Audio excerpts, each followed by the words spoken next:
الحمدللہ رب العالمین والصلاة والسلام علی رسول کریم وعلی آلہ واصحابہ اجمعین الی یوم الدین۔ محترم ڈاکٹر وقار انور صاحب اور محترم سامعین بزرگوں اور دوستو، آج کے اس اجتماعی مطالعہ قرآن میں ہمارے پیش نظر سورہ حشر ہے۔ آپ سب نے اس سورت کا، اس کی تفسیر کا مطالعہ فرما لیا ہوگا، اس کا غور و فکر بھی کیا ہوگا۔ اس سورت سے ہم لوگ اچھی طرح متعارف ہیں، بہت سے لوگوں کو اس کی آخری 3 آیات یاد بھی رہتی ہیں۔ یہ 59ویں سورت ہے قرآن مجید کی، 59 28ویں پارے میں موجود ہے،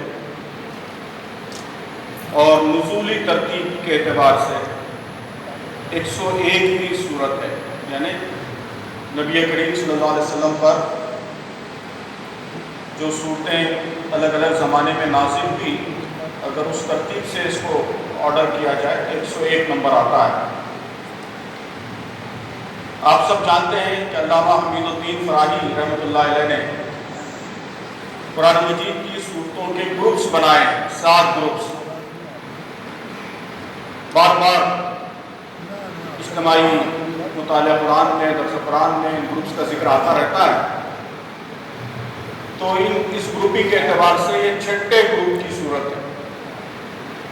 سورہ قاف سے سورہ تحریم، سورہ نمبر 50 سے سورہ نمبر 66، 50 سے 66، اسے وہ 6 گروپ میں رکھتے ہیں، اور فرماتے ہیں کہ 6 گروپ کی جو صورتیں ہیں اس کا عمود، اس کا مرکزی موضوع یہ بعث اور حشر و نشر ہے، کہ اللہ تبارک و تعالیٰ آخرت کی یاد دہانی کراتا ہے، اور دوبارہ سارے لوگ مرنے کے بعد اٹھائے جائیں گے اور حشر برپا ہوگا۔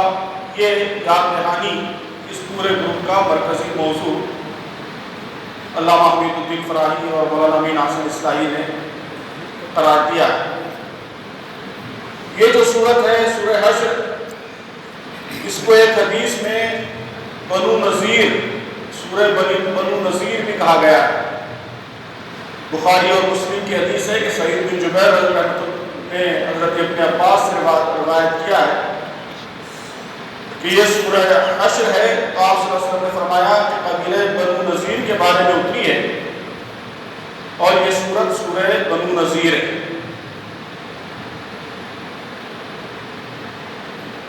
یہ ان صورتوں میں ہے جنہیں مفصلات کہا جاتا ہے، قرآن مجید کی مختصر صورتیں، اور مسبحات کہا جاتا ہے۔ مسبحات قرآن مجید کی وہ صورتیں ہیں جن کا آغاز اللہ تبارک و تعالیٰ کی تسبیح سے ہوتا ہے، سبح للہ یا یسبح للہ، اس طرح کے الفاظ سے جن صورتوں کا آغاز ہوتا ہے انہیں مسبحات کہا جاتا ہے۔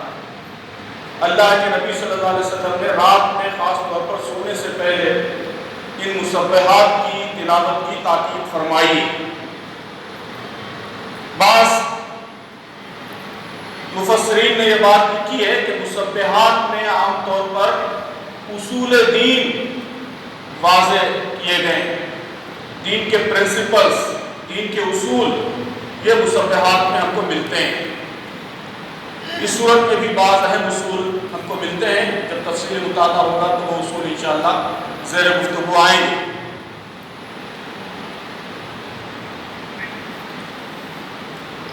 اس صورت کا آغاز خدا کی تسبیح سے ہوتا ہے۔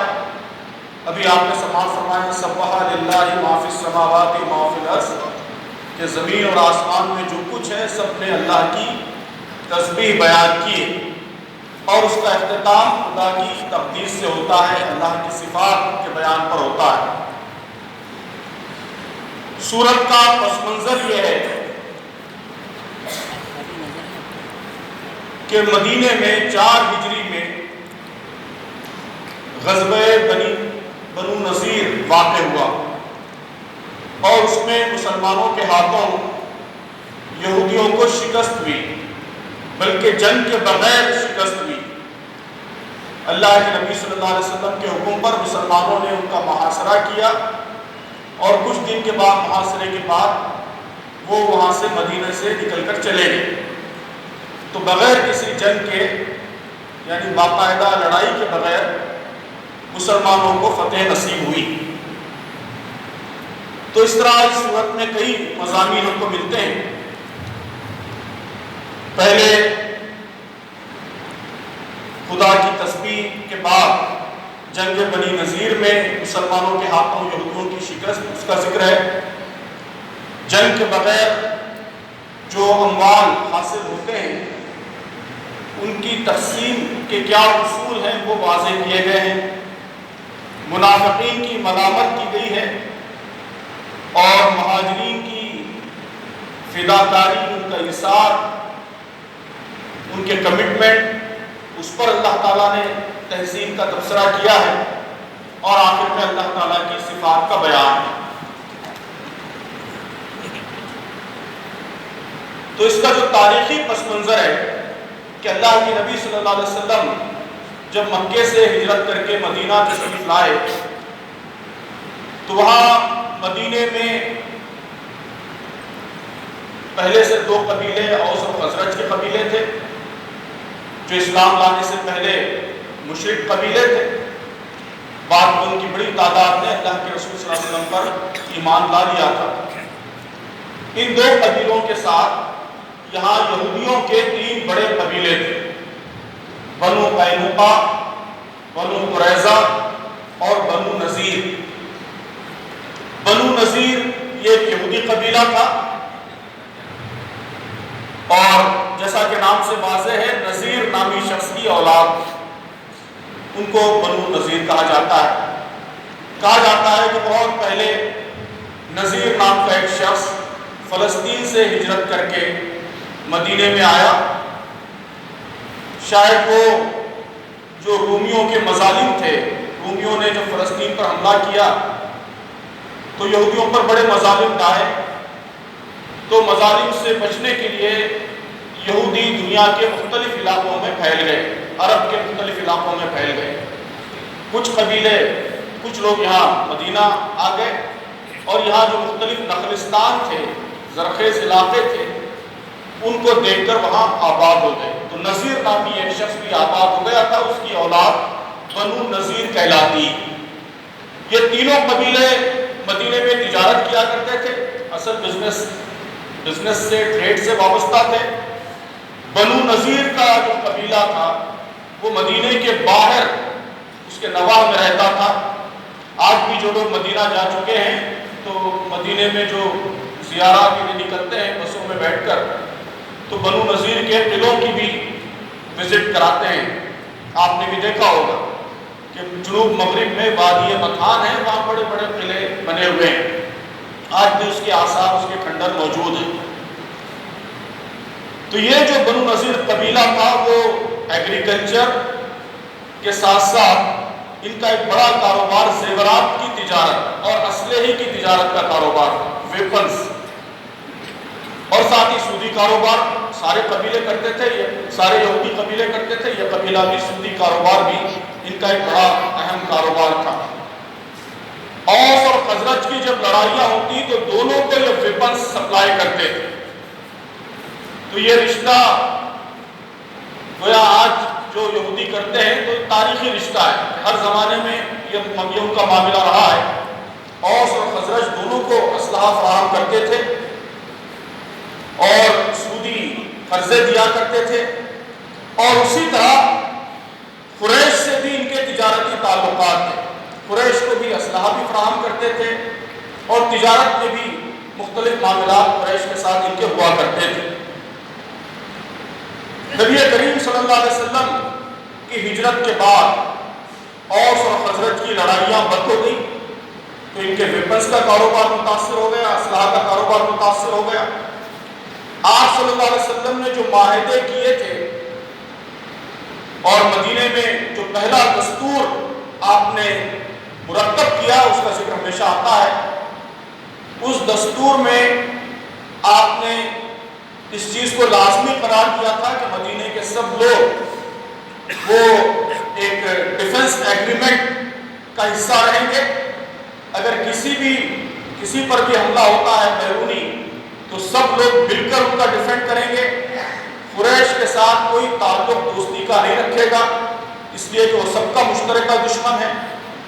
یہ معاہدے اس میں کیے گئے تھے. اور یہ معاہدہ یہ بھی تھا کہ سب کو اپنے اپنے دین پر چلنے کی آزادی ہوگی، لیکن اللہ کے رسول صلی اللہ علیہ وسلم نے بعض احکام کو اس سے مستثنا کیا. اس میں ایک اہم معاملہ سود کا معاملہ تھا. آپ نے کہا تھا کہ سب کو اپنے اپنے دین پر عمل کا حق رہے گا، آزادی رہے گی. شریعتیں اپنی اپنی شریعت پر عمل کریں گے، مسلمان اپنی شریعت پر عمل کریں گے، یہودی اپنی شریعت پر عمل کریں گے، لیکن سود سب کے لیے ممنوع ہوگا. یہ دوسرا بڑا دھکا تھا. ایک تو ویپنز کی تجارت اور دوسرے سود کی ممانعت. اور ظاہر ہے کہ اہل کتاب کی دشمنی تو تھی، یہودیوں کی بھی اسلام سے دشمنی تھی. تو ان ساری وجوہات کی وجہ سے ان لوگوں نے دل سے نبی کریم صلی اللہ علیہ وسلم کی قیادت کو قبول نہیں کیا. معاہدہ تو کر لیا، دستخط بھی کیے. تینوں قبیلے بنو قینقاع، بنو قریظہ اور بنو نذیر، تینوں نے معاہدوں پر دستخط کیے، لیکن طرح طرح کی سازشیں ان معاہدوں کو کمزور کرنے کے لیے کرتے رہے. جب جنگ بدر ہوئی تو ان لوگوں کو توقع تھی کہ جنگ بدر میں قریش کا طاقتور لشکر مسلمانوں کو شکست دے گا اور اس کے بعد نبی کریم صلی اللہ علیہ وسلم کی نعوذ باللہ طاقت ختم ہو جائے گی، تو ان کو پھر دوبارہ اپنے معاملات چلانے کا موقع ملے گا. لیکن ان کی توقع پوری نہیں ہوئی. بدر میں اللہ تبارک و تعالیٰ نے مسلمانوں کو غیر معمولی فتح عطا کی. قریش کے بڑے بڑے سردار قتل ہوئے اور پورے عالم عرب پر نبی کریم صلی اللہ علیہ وسلم کا، مسلمانوں کا سکہ بیٹھ گیا. اس کے بعد تو یہ بہت بے چین ہو گئے. ایک بڑا سردار بنو نذیر کا کعب بن اشرف، وہ مکہ گیا اور جا کر اس نے خوب ورغلایا قریش کو. کہا کہ اب آؤ ہم تمہاری مدد کرتے ہیں. بلکہ عرب شاعری میں اس کے بعض نظمیں بھی موجود ہیں. بڑا اچھا شاعر تھا کعب بن اشرف کہ اس نے خوب ورغلانے والے، جوش دلانے والے اشعار قریش کے سامنے جا کر پڑھے. اور وہاں سے آنے کے بعد مسلمانوں کو بھڑکانے کے لیے اور مسلمانوں کو پرووک کرنے کے لیے بعض مسلمان خواتین کے لیے بڑے نامناسب اشعار وہ پڑھنے شروع کیے. تو گویا ایک طرح سے نبی کریم صلی اللہ علیہ وسلم کی قیادت کو چیلنج کرنا شروع کیا.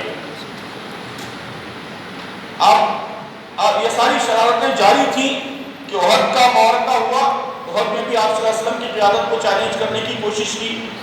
اور احد کے بعد بڑی سازش یہ کی کہ نبی کریم صلی اللہ علیہ وسلم پر نعوذ باللہ ایک چٹان گرا کر آپ کو شہید کرنے کی کوشش کی گئی. اللہ تعالیٰ نے پہلے سے مطلع کر دیا، محفوظ رہے. اس کے بعد آپ صلی اللہ علیہ وسلم نے یہ فیصلہ کیا کہ اب بنو نذیر کے ساتھ فائنل گویا معاملہ کرنے کا وقت آ گیا ہے. تو آپ صلی اللہ علیہ وسلم نے ان سے بات کی تو اور چیلنج کیا. تو آپ صلی اللہ علیہ وسلم نے پھر جنگ کا حکم دیا، ان کا محاصرہ کر لیا گیا. کئی دن تک محاصرہ رہا. اس کے بعد وہ لوگ نکل کے چلے گئے. اللہ کے رسول صلی اللہ علیہ وسلم نے یہ اجازت دی کہ جو کچھ مال تم لے کر جا سکتے ہو وہ لے کر جا سکتے ہو. تو انہوں نے اونٹوں پر جو کچھ مال وہ لے کے جا سکتے تھے اونٹوں پر لاد کر لے کر چلے گئے. لیکن ان کی زمینات، بڑی بڑی بلڈنگیں اور بہت سے اثاثے چھوڑ کر چلے گئے. وہ سارے اثاثے ظاہر ہے کہ جنگ کے اصولوں کے مطابق اللہ کے رسول صلی اللہ علیہ وسلم کے قبضے میں آ گئے. تو یہ گویا تاریخی پس منظر ہے جس میں یہ صورت نازل ہوئی. اب مختصراً اس صورت کے کیا مضامین ہیں اس کا بھی میں تذکرہ کر دوں گا. پہلی جو 5 آیات ہیں، آیت نمبر 1 سے آیت نمبر 5 تک، اس میں اللہ تبارک و تعالیٰ کی تسبیح کے بعد اللہ تبارک و تعالیٰ نے تبصرہ فرمایا ہے کہ یہ یہودی یہ سمجھتے تھے کہ بڑے بڑے قلعے ان کے اگر ہیں تو یہ ناقابل تسخیر ہیں اور کوئی ان کو شکست نہیں دے سکتا. یہودی بھی یہی سمجھتے تھے اور یہی یقین انہوں نے منافقوں کے اندر بھی پیدا کیا. اس صورت کے مین جو مخاطب ہیں وہ منافقین ہیں۔ اللہ تبارک و تعالیٰ نے منافقوں کو زیادہ تر ایڈریس کیا ہے۔ تو اللہ تبارک و تعالیٰ نے یہودیوں کی شکست کو ریفرنس بناتے ہوئے گویا منافقوں کو عبرت دلائی ہے کہ دیکھو جسے تم ناقابل شکست سمجھتے تھے، ناقابل تسخیر سمجھتے تھے، اللہ تبارک و تعالیٰ نے ان کو بدترین شکست سے دوچار کر دیا، بغیر لڑے ان کو نکل کر جانا پڑا۔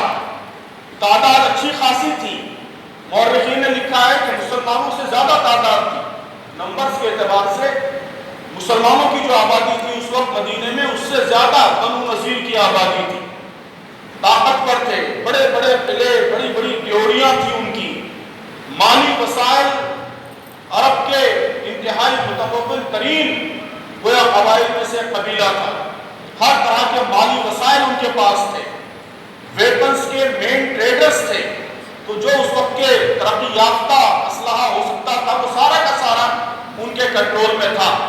تو دنیاوی طاقت کے لحاظ سے جتنے گویا طاقت کے سورسز ہو سکتے تھے وہ سب ان کے قبضے میں تھے، لیکن اس کے باوجود ان کو بدترین شکست ہوئی۔ اللہ تبارک و تعالیٰ نے شکست کے ذریعے منافقوں کو عبرت دلائی ہے، کہا ہے کہ اس سے عبرت پکڑو۔ یہ گویا پہلی 5 آیات کا موضوع ہے۔ دوسرا جو گروپ ہے آیات کا 6 سے 10، آیت نمبر 6 سے آیت نمبر 10 تک، اس میں مال غنیمت ان کے جانے کے نتیجے میں جو مال چھوٹ گیا تھا اس کی تقسیم کے کیا اصول ہیں، ان اصولوں کو اللہ تعالیٰ نے واضح فرمایا ہے۔ یہاں پہ 2 طرح کے اموال گویا اس کا کلاسیفیکیشن اس صورت میں ہو گیا ہے۔ سورہ انفال میں مال غنیمت کی تقسیم کے اصول بیان کیے گئے تھے، لیکن وہاں پہ بدر میں جنگ کے نتیجے میں مال حاصل ہوا تھا کہ مجاہدین انہوں نے اپنے گھوڑے، اپنے اسلحہ یہ سب لگایا تھا، محنت کی تھی، قربانیاں دی تھی، کئی لوگ شہید ہوئے تھے اور اس کے بعد مال غنیمت حاصل ہوا تھا۔ تو اس کے اصول کچھ اور تھے، لیکن یہاں جو مال حاصل ہوا وہ بغیر جنگ کے حاصل ہوا، کہ یہاں نہ گھوڑے دوڑائے گئے، نہ گویا تلوار لے کر مقابلہ کرنا پڑا، بلکہ ایسی صورتحال پیدا ہو گئی کہ بغیر جنگ کے انہوں نے اپنا سارا مال چھوڑ کر راہ فرار اختیار کی۔ تو یہ ڈسٹنکشن کیا گیا ہے کہ جو مال لڑ کے حاصل ہوگا وہ مال غنیمت کہلائے گا، اور جو مال بغیر لڑے حاصل ہوگا وہ مال فے کہلائے گا۔ تو اس کے کیا اصول ہیں، یہ اصول آیت نمبر 6 سے آیت نمبر 10 تک تفصیل سے واضح کیے گئے، اور اس میں کیا ترجیحات ہوں گی اس کی بھی وضاحت اس میں آیت نمبر 6 سے آیت نمبر 10 تک میں موجود ہے۔ انشاءاللہ اگلی تاخیراتوں میں جو بھی آیتیں زیر گفتگو آئیں گی تو اس میں یہ اصول بھی ہم پڑھیں گے تفصیل سے۔ میں نے عرض کیا کہ مصبحات کی خصوصیت یہ ہوتی ہے کہ اس میں دین کے بہت سے اصول واضح ہوتے ہیں۔ اسلامی معیشت کا ایک بڑا اہم اصول یہاں پہ واضح کیا گیا ہے۔ عام طور پر مسلم اکنامکس، اسلامک اکنامکس کے لٹریچر میں آپ کو اس اصول کا کثرت سے ذکر ملے گا کہ کئی لا یکون دولتم بین الاغنیاء منکم، کہ تمہاری دولت صرف تمہارے امیر لوگوں کے درمیان گردش نہ کرے، بلکہ غریبوں کا بھی اس میں حصہ ہو، غریبوں کی طرف وہ جائے۔ اسی طرح فے کی کیسی تقسیم ہوگی، کیا ہوگی، یہ سارے اصول اس میں واضح کیے گئے۔ تیسرا جو گروپ ہے آیات کا وہ آیت نمبر 11 سے آیت نمبر 17 کا گروپ ہے۔ اس میں منافقوں کی روش پر تفصیل سے تبصرہ کیا گیا ہے۔ کہا گیا ہے کہ یہودیوں کی ناکامی کا ایک بڑا سبب یہ ہے کہ انہوں نے منافقوں پر اعتماد کیا، یہ سمجھا کہ یہ منافق ہماری مدد کو آئیں گے۔ منافقوں نے یقین دہانی بھی کرائی تھی کہ اگر تم اللہ کے رسول کے مقابلے میں اٹھ کھڑے ہوئے تو ہم تمہاری مدد کریں گے، اور اندر سے گویا دھوکہ دے کر تمہارے لیے راہیں ہموار کریں گے۔ لیکن قرآن نے واضح کیا کہ یہ منافقوں کے جھوٹے وعدے تھے، اور انہوں نے ان وعدوں کو وفا نہیں کیا۔ منافقوں پہ جو بھی اعتماد کرے گا اس اسے اسی طرح کی سکی سے دوچار ہونا پڑے گا۔ یہودیوں اور منافقوں کو مسلمانوں سے خوف ہے، اس کی بھی وضاحت کی گئی کہ اگرچہ ان کے پاس نیومیریکل اسٹرینتھ ہے، اگرچہ ان کے پاس دولت ہے، سارے مادی وسائل ہیں، لیکن اس کے باوجود وہ مسلمانوں سے خوف زدہ ہیں۔ اس پر تفصیل سے گویا اس آیت نمبر 12-13 میں تبصرہ کیا گیا ہے، اور آیت نمبر 15 سے 17 میں بہت ہی خوبصورت تبصرہ قرآن مجید کا موجود ہے کہ خدا کے علاوہ کسی پر جو بھی اعتماد کرتا ہے اس کا یہی انجام ہوتا ہے بالآخر۔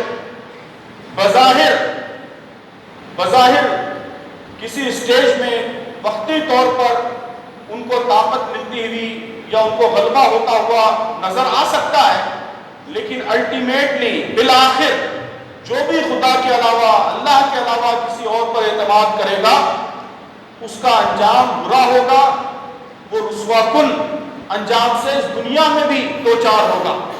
آخرت میں تو شدید عذاب ان کا انتظار کر ہی رہا ہے، لیکن اس دنیا میں بھی ان کا انجام انتہائی برا ہوگا۔ یہ اہل ایمان کو گویا تسلی دی گئی ہے، ان کے لیے ان کے دلوں کی تقویت کا سامان فراہم کیا گیا ہے۔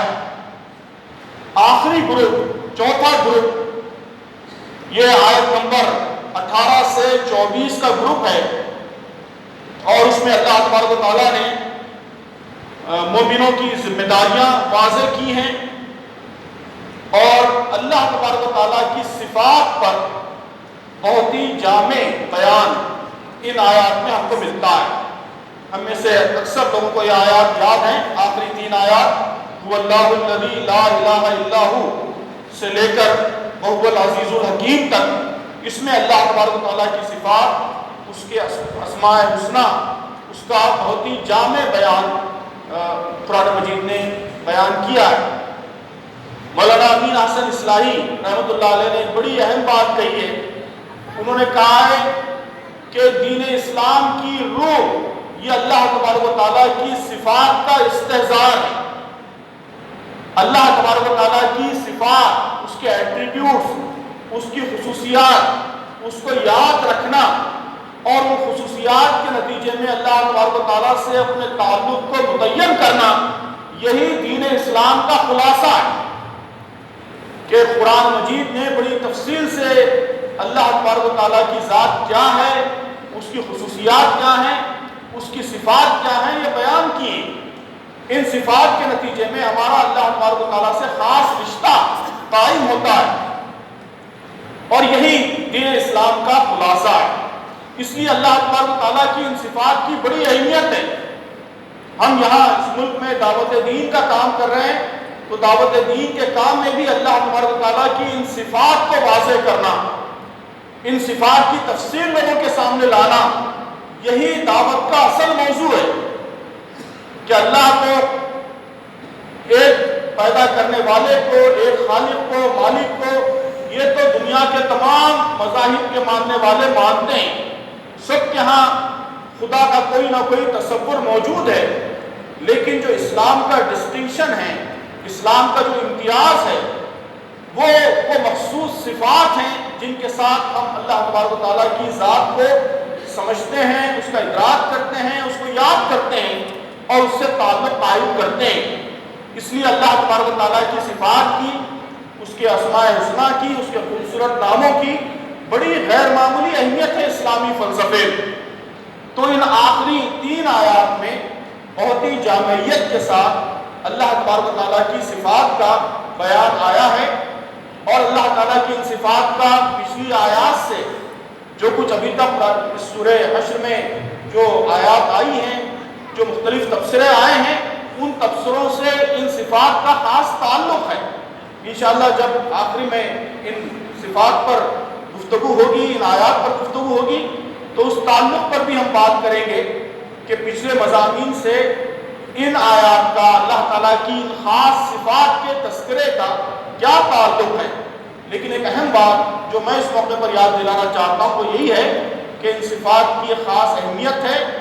یہ صفات کے حوالے سے ہم اللہ تعالیٰ کو یاد کرتے ہیں، اور ان صفات کا استحضار، ان کا ادراک، ان کا شعور یہ اسلام کے فلسفے میں اس کی بڑی مرکزی اہمیت ہے۔